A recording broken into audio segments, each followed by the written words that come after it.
The live TV, सच सबसे आगे। दोस्तों, मैं बाज हफीज हूं। भारतीय जनता पार्टी की सरकार, मोदी सरकार न जाने कैसे कैसे दिन दिखाती है हर रोज। अंतर्राष्ट्रीय स्तर पर जो कुवैत की संसद में हुआ है वो खुद अपने आप में चिंता का विषय है। चिंता का विषय इसलिए है कि अंतर्राष्ट्रीय कूटनीति क्या वाकई में जो सुब्रमण्यम स्वामी कहते हैं, जो भाजपा के खुद के सांसद हैं, कि पूरी तरह से फेल हो चुकी है मोदी सरकार की जो अंतर्राष्ट्रीय नीति है वो फेल हो चुकी है। मोदी सरकार को बदलने की ज़रूरत है और हमें हर जगह उसका नुकसान उठाना पड़ता है। ये खुद भाजपा के सांसद कहते हैं, लेकिन अब वाकई में दिखने लगा है। नुपुर शर्मा का विवाद जो है वो कुवैत में तो पहुंच ही गया था, लेकिन अब कुवैत की संसद में गूंजेगा, इसकी कल्पना किसी ने नहीं की थी। वजह सिर्फ एक है कि मोदी सरकार हो या भारतीय जनता पार्टी की राज्य की सरकारें हों, उन्होंने सही समय पर अभी तक नुपुर शर्मा या नवीन कुमार जिंदल की गिरफ्तारी नहीं की है, संवैधानिक कार्रवाई नहीं की है। और यहां तक के भाजपा के जो सांसद हैं और विधायक हैं वो नुपुर शर्मा के समर्थन के अंदर आते हुए दिख भी रहे हैं। जगह जगह प्रदर्शन हो रहा है। इसी को लेकर कुवैत के जो संसद के सदस्य हैं, सांसद हैं, 30 ताकतवर सांसद, उन्होंने अपनी सरकार से यह आह्वान किया है लिखित के अंदर कि सरकार जो है कुवैत की 30 ताकतवर सांसदों ने, और इसके बारे में खुद कुवैत के एक बहुत बड़े शख्सियत हैं, उन्होंने इसको डाला है, जो सरकार का अंग बताए जाते हैं वहाँ पर, जो निरंतर नुपुर शर्मा के विवाद के ऊपर अपनी टिप्पणी भी कर रहे हैं और कुवैत को लेकर बहुत कुछ कह भी रहे हैं। उन्होंने खुद कहा है, उनका ट्वीट पढ़ के सुना देता हूँ, समझ में आ जाएगा। सीधे सीधे तौर के ऊपर मोदी सरकार के खिलाफ एक्शन लेने की बात कही है। ये खुद हमारे और आपके लिए एक शर्म की बात है कि बीजेपी की सरकार की वजह से अंतर्राष्ट्रीय स्तर के ऊपर कुछ देशों को मौका मिल गया हमें घेरने का। और ये किसकी वजह से हुआ है? सिर्फ और सिर्फ बीजेपी और बीजेपी की फेल्ड जो कूटनीति है उसकी वजह से। ये MJ अल शरीका ने लिखा है, कुवैत के बड़े शख्सियत हैं, कि to defend the honour of prophet Muhammad सल्लल्लाहु अलैहि वसल्लम, पैगंबर मोहम्मद साहब के सम्मान के लिए और भारतीय, मैं हिंदी में इसका अनुवाद कर देता हूँ, और भारतीय मुसलमानों की जान की हिफाजत के लिए, सुरक्षा के लिए 30 ताकतवर कुवैती सांसदों ने सरकार से कुवैत की अपील की है। बहुत ही स्ट्रॉन्ग अपील करी है, मजबूती के साथ अपील करी है लिखित के अंदर, कि वो ज़रूरी जो एक्शंस हैं, ज़रूरी कदम उठाए।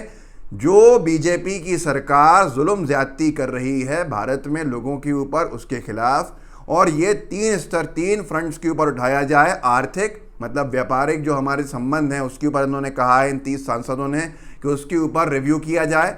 आर्थिक और डिप्लोमेटिक जो सरकार के संबंध होते हैं, और तीसरा मीडिया फ्रंट के ऊपर। इन तीनों फ्रंट्स के ऊपर स्ट्रॉन्ग, मजबूत कदम उठाने चाहिए, सख्त कदम उठाने चाहिए। जिस तरह से बीजेपी की सरकार भारत के अंदर माइनॉरिटीज़ को वहाँ पर दबाने का काम कर रही है, उन पर ज़्यादती कर रही है, और पैगंबर साहब के जो आरोपी हैं वो जिस तरह से खुले घूम रहे हैं सम्मान के ऊपर, जिन्होंने अपमान किया है, उस पूरे सिलसिले के अंदर ये चिट्ठी है, आप पढ़ लीजिए, आपके सामने है, अरबी में है, state of Kuwait, national assembly लिखा है, और ऊपर अरबी में लिखा है मजलिस-ए उम्मतो।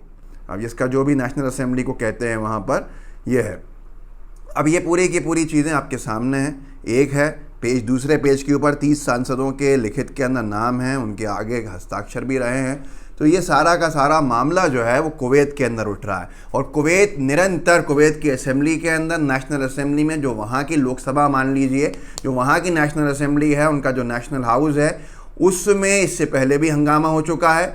हमेशा की तरह बीजेपी के कारनामों की वजह से वहाँ फिर पहले भी आवाज़ उठी थी। इससे पहले निंदा का प्रस्ताव हमारे खिलाफ वहाँ पारित हुआ था, जो अपने आप में बताता है कि सही में सुब्रमण्यम स्वामी सही कहते हैं कि मोदी सरकार की कूटनीति, अंतर्राष्ट्रीय जो नीति होती है, वो तबाह और बर्बाद हो चुकी है। डॉक्टर उदित राज ने लिखा भी था उस दौर के अंदर, मैंने एक वीडियो भी किया था। कुवैत के संसद ने ये 13 अक्टूबर 2021 का, कुछ महीने पहले का, कुवैत के संसद ने भारत के खिलाफ निंदा प्रस्ताव पास किया कि अल्पसंख्यकों के साथ भेदभाव हो रहा है, भारतीय वस्तुओं का बहिष्कार भी किया है। यह है भारत की कूटनीति, यहाँ की मीडिया नहीं दिखाएगी।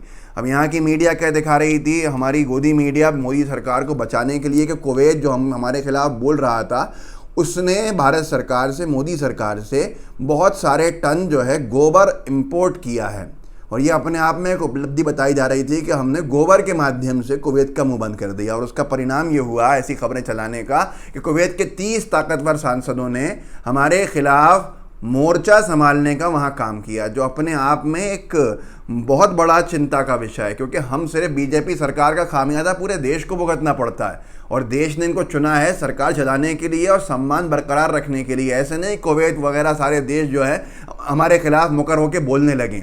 ये कांग्रेस की सरकारों में तो कभी नहीं देखा था, लेकिन बीजेपी सरकार के आप रोज़ाना देखते हैं, आए दिन देखते हैं। और मैं एक और चीज़ दिखाऊंगा, आपको याद दिलाऊंगा, तब आपको और समझ में आएगा कुवैत के साथ हमने क्या संबंधों का हालत की है हमारी।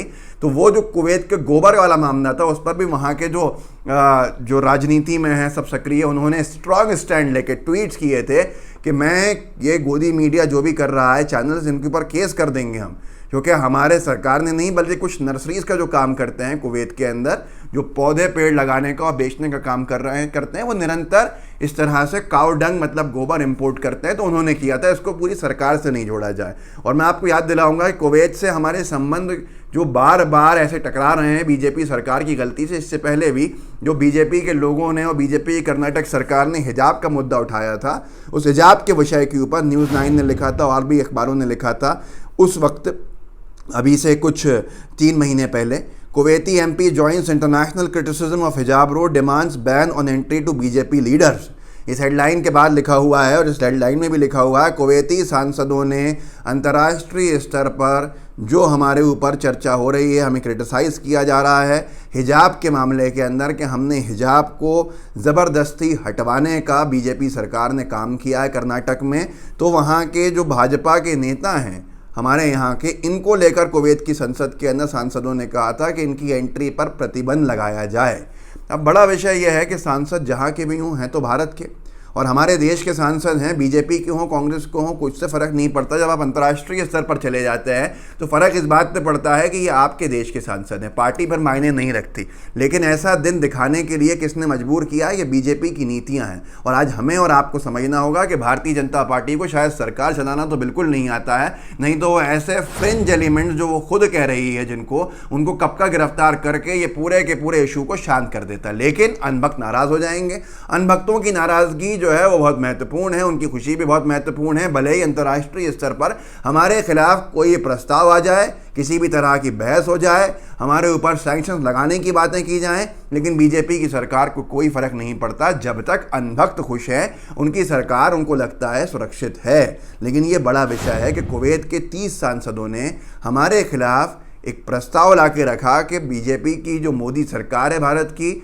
वो पैगंबर साहब का अपमान होने दे रही है और पैगंबर साहब के अपमान के बदले में उसकी रक्षा करने, सम्मान की रक्षा करने में और भारतीय मुसलमानों पे जो अल्पसंख्यकों पे अत्याचार हो रहा है उसके खिलाफ अपनी सरकार से सीधे तौर के ऊपर लिखित के अंदर दिया है 30 ताकतवर सांसदों ने कुवैत के, कि मोदी सरकार के ऊपर आप 3 फ्रंट पे, मीडिया, आर्थिक और जो हमारे संबंध हैं डिप्लोमेटिक टाइज, उन पर एक मजबूत कदम उठाइए। तो मैं यही कहूँगा कि बीजेपी की वजह से हमें कितनी फजीयत का शिकार होना पड़ रहा है ये सबके सामने है, और देश हमारा है, वाकई में देश को कभी झुकने नहीं देना चाहिए। लेकिन ये बीजेपी की सरकार कैसी आई है जो बार बार हमारे अपमान कराने पर तुली हुई है। इस वीडियो को आगे बढ़ाइएगा और साथ में मैं आपसे एक बात भी शेयर कर लूँ कि हमारा चैनल जो था हैक हुआ था, हैक करके एक ख़ास पॉलिटिकल पार्टी के चमचों द्वारा, आपको मालूम ही होगा, हैक करके आधी रात को उसके ऊपर मास रिपोर्टिंग करवाई गई, उसके कंटेंट के साथ छेड़छाड़ की गई।